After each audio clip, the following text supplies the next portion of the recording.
Dans quelles conditions vous avez découvert Julien ce jour-là? Quand j'ai su qu'il n'était pas là, j'ai supposé qu'il y avait un problème. Donc j'ai été à son domicile. Quand je suis arrivé, je l'ai vu allongé par terre. Donc je me suis dit certainement il avait fait un malaise. Donc j'avais comme information qu'il y avait une clé qui était chez un voisin. Et donc je suis rentré et j'ai constaté qu'il y avait du sang tout autour de sa tête et qu'il était raide, qu'il ne bougeait pas. Donc ça faisait un moment qu'il s'était suicidé. Qu'est-ce qui vous fait penser que son suicide, son geste, est symbolique? Alors d'une part, il avait laissé bien en évidence sa carte de police. Il y avait aussi le fait qu'il était un peu ciblé de façon officieuse par la hiérarchie. Je pense qu'il a perdu pied par rapport à ça. Le suicide de Julien, il a été vécu comment au commissariat? Une sacrée claque. Parce que personne n'avait envisagé qu'il ferait ça. En quoi c'est particulièrement difficile de se retrouver affecté dans la région parisienne lorsqu'on est débutant dans la police? Souvent, ce sont des collègues qui ne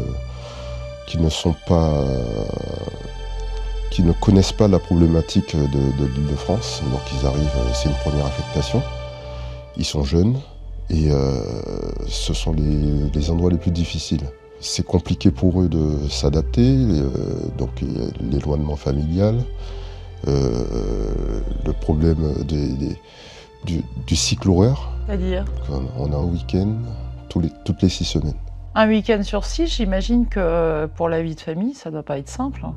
Alors c'est compliqué parce que dans la police, les statistiques concernant les divorces sont très élevées. Parce que souvent, elles ont peur. Elles ont peur de ne pas revoir leur conjoint. Parce que c'est un métier qui est difficile. Il y a beaucoup de suicides, mais il y a beaucoup de collègues qui meurent pendant leur service aussi. Mes collègues ne peuvent pas parler de leur mal-être, de leurs difficultés. Ils refoulent certaines choses, qui fait que petit à petit, le couple se délite. Les syndicats dénoncent un commandement inhumain. Ça se traduit comment dans les faits? Nous, policiers de terrain, on essaie de faire notre métier du mieux possible, mais souvent on nous demande des choses qui sont complètement incohérentes, parce qu'il faut faire des statistiques, et donc ce n'est pas le cœur de notre métier. On ne comprend pas toujours les ordres qui sont donnés, pourquoi, mais il faut juste les faire. Par exemple?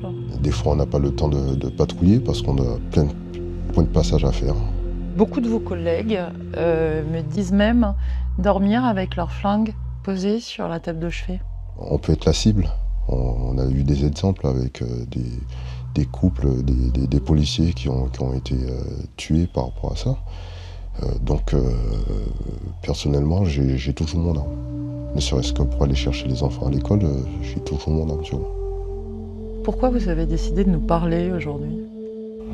Nous sommes pas que des policiers en uniforme.